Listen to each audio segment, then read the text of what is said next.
Ciao, sono Valeria Franco e questa è una serie di video dedicata al Maladaptive Daydreaming.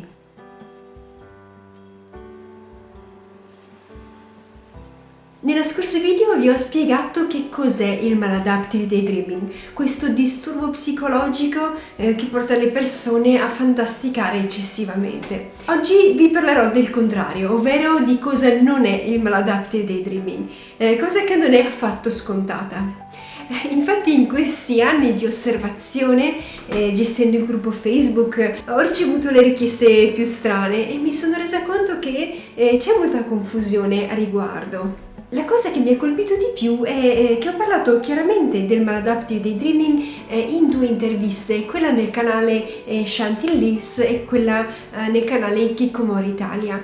E ho ricevuto richieste bizzarre anche da persone che avevano visto proprio quei video. Quindi a volte non basta essere chiari su che cos'è un certo problema, perché probabilmente c'è anche un bias mentale, si tende a filtrare tutto tramite la propria esperienza personale. Quindi è molto facile identificarsi in quello che l'altro dice, magari sovrapponendo elementi della propria esperienza. Mi sono anche fatta una lista in base un po' alle cose che ho sentito, quindi è chiaro, il Maladaptive Daydreaming non è un normale fantasticare, non è normale fantasia, non è sognare, non lo so, di vincere alla lotteria o di fare un viaggio, come dico spesso, non è appunto avere fantasie che riguardano un singolo desiderio. Il Maladaptive Daydreaming si manifesta con delle storie anche molto complesse.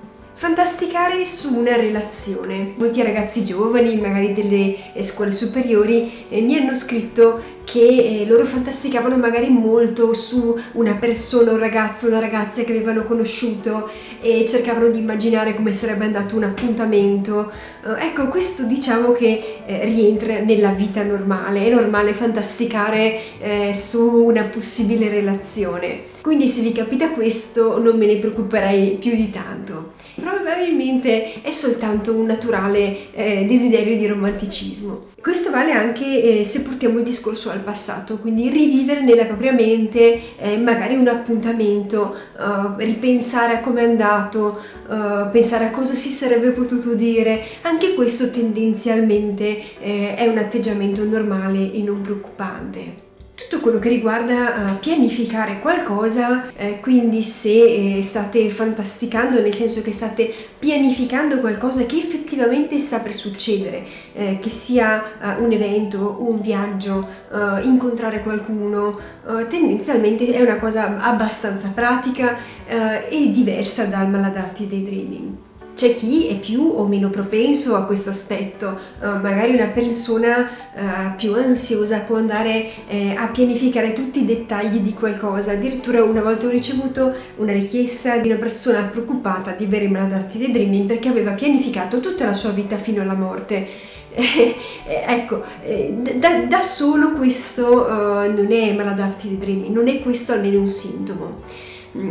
Voglio chiarire una cosa, quando dico che cosa non è, non significa che magari chi sperimenta altre situazioni stressanti non stia male, magari sta davvero male, magari ha davvero un altro tipo di problema, ma non il Maladaptive Daydreaming. Quindi in questo video sto solo cercando di fare chiarezza, non sto dicendo che se avete Maladaptive Daydreaming state peggio o è peggiore, non stiamo facendo una classifica, stiamo solo cercando di capire che cos'è dentro e che cos'è fuori.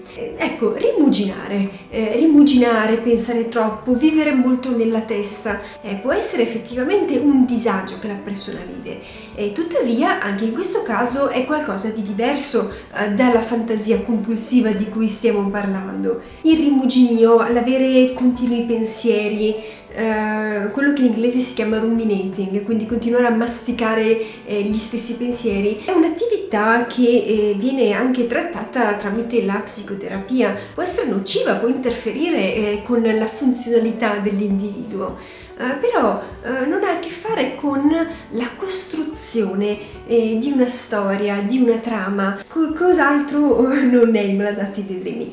Non è No, essere telepatici o pensare di esserlo non è maladaptive daydreaming. Eccesso di creatività. Più volte ho ricevuto questa richiesta.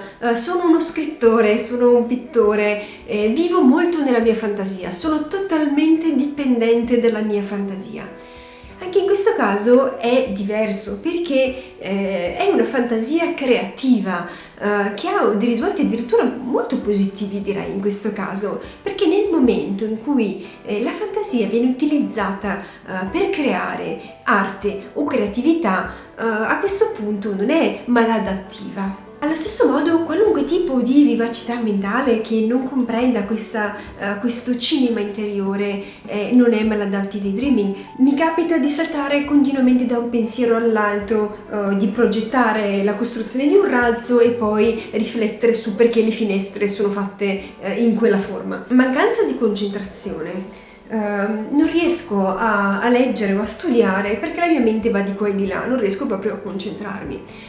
La mancanza di concentrazione o addirittura il deficit di attenzione sono problemi anche molto seri da affrontare. Allora, è vero che il maladaptive daydreaming provoca mancanza di concentrazione, ma è un disturbo a sé. Non è l'unico motivo per cui una persona può non essere in grado di concentrarsi. E le due cose possono anche coesistere nella stessa persona, ma sono fenomeni diversi. Convincersi di essere qualcun altro o avere una percezione distorta della realtà.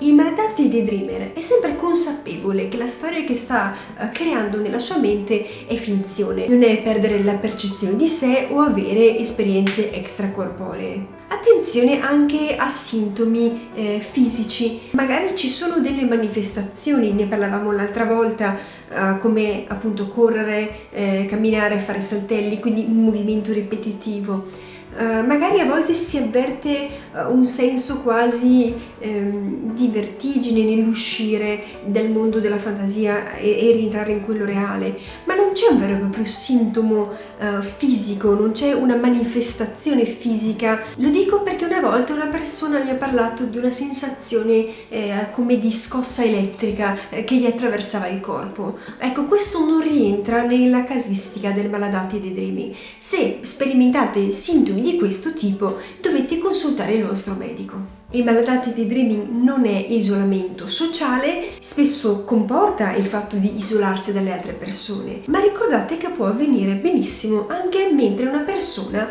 è circondata da altri. Può avvenire anche in situazioni sociali, addirittura una persona può perdersi nella propria storia, nel proprio mondo fantastico, anche mentre sta conversando. Questi magari sono temi che approfondiremo mano a mano nei prossimi video. In generale, il maladaptive daydreaming non è un hobby.